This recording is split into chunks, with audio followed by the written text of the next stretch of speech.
Welcome to stock market news update. आज के share बाजार के मुख्य अपडेट है कुछ इस प्रकार।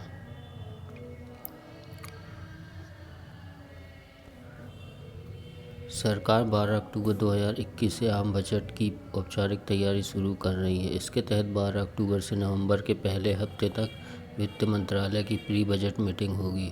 जानकारी के मुताबिक आज प्री बजट मीटिंग में 2 मसलों पर बात हुई है। सरकार मौजूदा वित्त वर्ष के लिए रिवाइज्ड एस्टीमेट पर विचार कर रही है।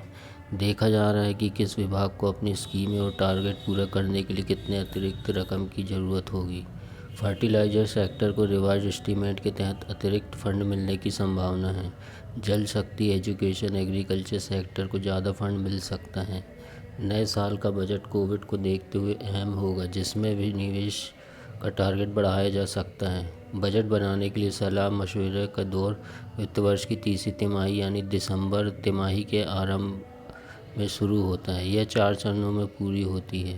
पहला खर्च और आमदनी का अनुमान, दूसरा बजट घाटे का शुरुआती अनुमान, तीसरा घाटा कम करने की कवायद और चौथा है बजट प्रस्तुति और मंजूरी। नेक्स्ट है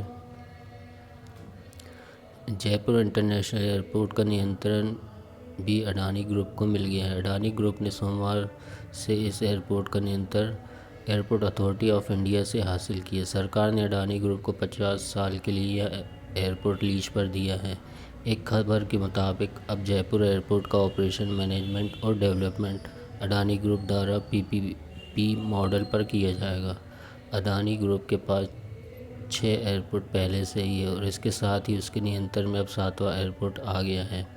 देश के प्रमुख एयरपोर्ट का मैनेजमेंट प्राइवेट हाथों में देने के लिए केंद्र सरकार ने 2019 में बिडिंग मंगवाई थी। तब अडानी ग्रुप को अहमदाबाद, लखनऊ, जयपुर, मंगलुरु, गुवाहाटी और तिरुवनंतपुरम के हवाई अड्डों का मैनेजमेंट और ऑपरेशन देने का फैसला हुआ था। समूह की 100% हिस्सेदारी वाली subsidy Adani airport holdings limited ने जीएमआर जैसे बड़े प्लेयर को पछाड़ते हुए 50 साल के लिए इन एयरपोर्ट्स को ऑपरेट करने का कॉन्ट्रैक्ट हासिल किया था।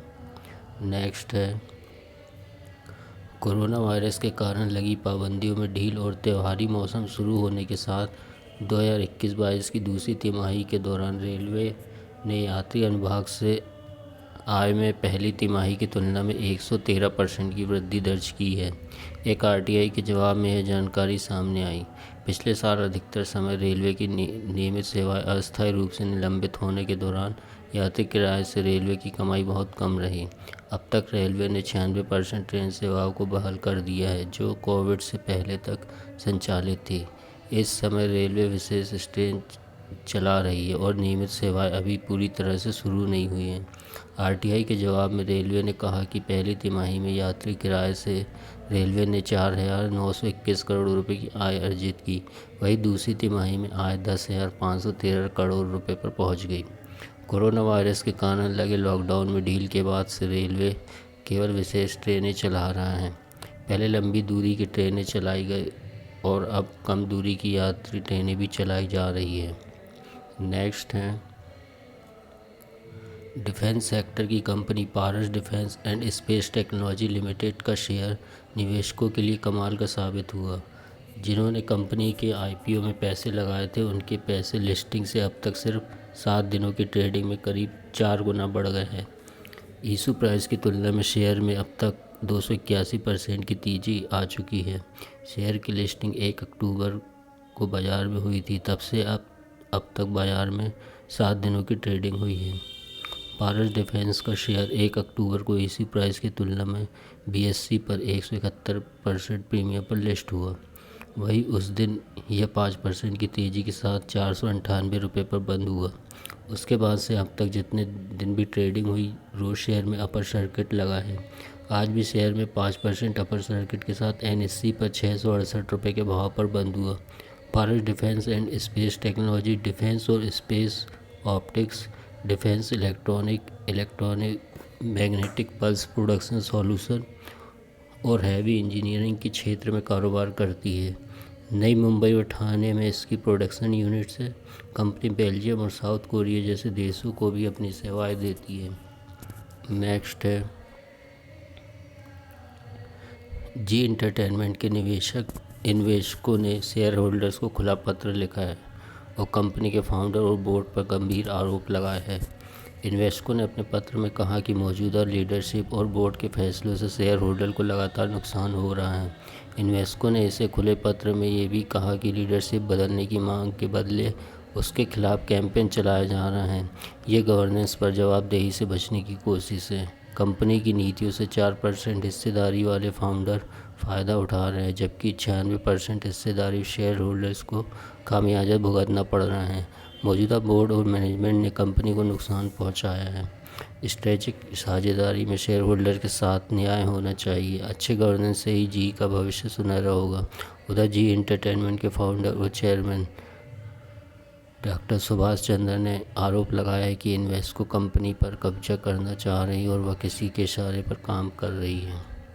नेक्स्ट है एवेन्यू सुपरमार्ट के शेयरों का भाव सोमवार 12 अक्टूबर को बीएसई पर 9% से अधिक उछलकर 4,837 रुपये के अपने नए ऑल टाइम हाई पर पहुंच गया।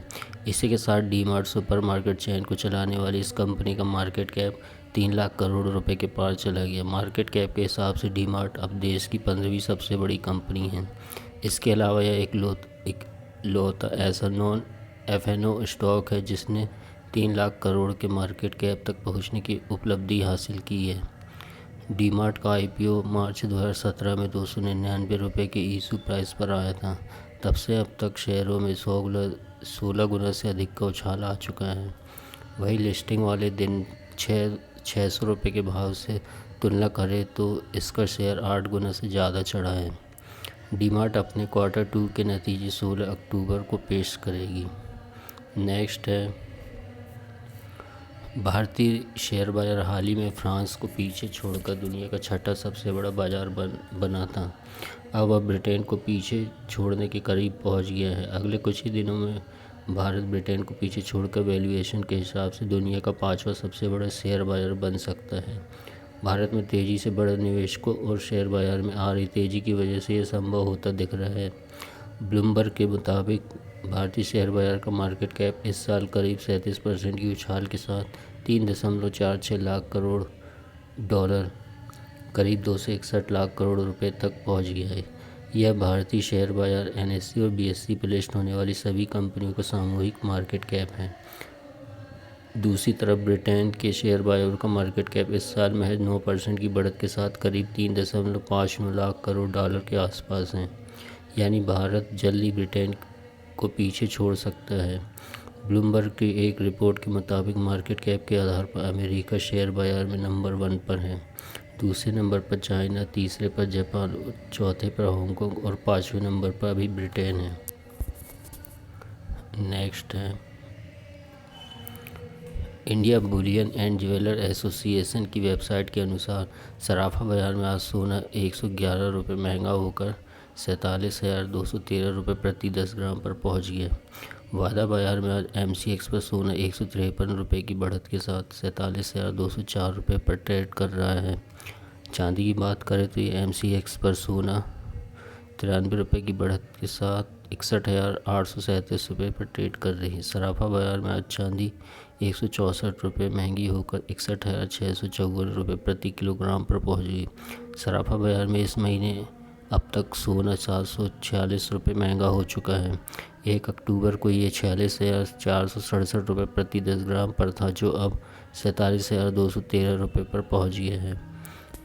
वही चांदी की बात करें तो ये 1 अक्टूबर को 59,408 रुपये प्रति किलोग्राम पर थी, जो अब 61,654 रुपये पर पहुंच गई है। यानी अक्टूबर में अब तक चांदी 2,240 रुपये महंगी हो चुकी है। त्योहारों के बीच देश में सोने की मांग पटरी पर लौट आई है। बीते महीने यानी सितंबर में 91 टन सोने का आयात हुआ। यह सितंबर 2020 के मुकाबले 658% और कोविड महामारी शुरू होने से पहले यानी सितंबर 2019 के मुकाबले 250% ज़्यादा है।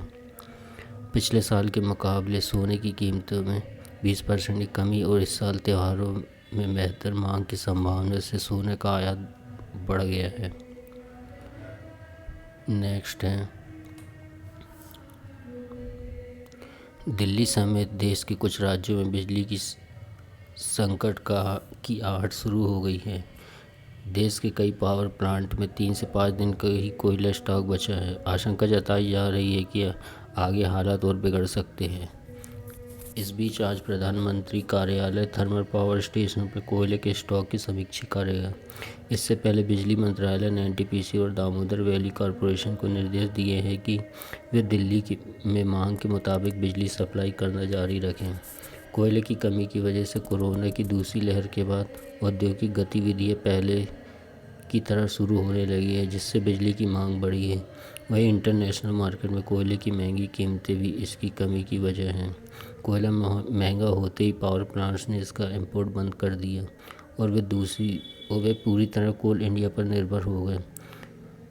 भारत में कोयले की कमी को मानसून से भी जोड़कर देखा जा रहा है। दरअसल मानसून के देरी से लौटने की वजह से अभी तक खुली खदानों में पानी भरा हुआ है। इस वजह से इन खदानों से कोयला उत्पादन नहीं हो पा रहा है। नेक्स्ट है, जाने माने दिग्गज निवेशक राकेश झुनझुनवाला की एयरलाइंस आकाशा एयर को सरकार की ओर से हरी झंडी मिल गई है।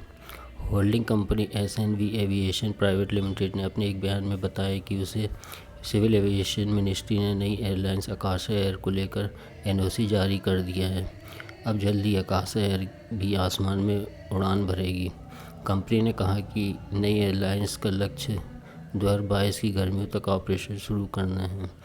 आकाशा एयर को दिग्गज निवेशक राकेश झुनझुनवाला और जेट एयरवेज के पूर्व सीईओ विनय दुबे का समर्थन मिले हुए हैं। जानकारी के मुताबिक नई एयरलाइंस के सीईओ विनय दुबे होंगे। उन्होंने कहा कि हम आकाशा एयर को सफलतापूर्वक लॉन्च करने के लिए आवश्यक सभी अतिरिक्त अनुपालन पर रेगुलेटरी अथॉरिटी के साथ काम करना जारी रखेंगे। एयरलाइंस की योजना अगले 4 वर्षों में लगभग 70 विमानों के संचालन करने की है। Thanks for watching.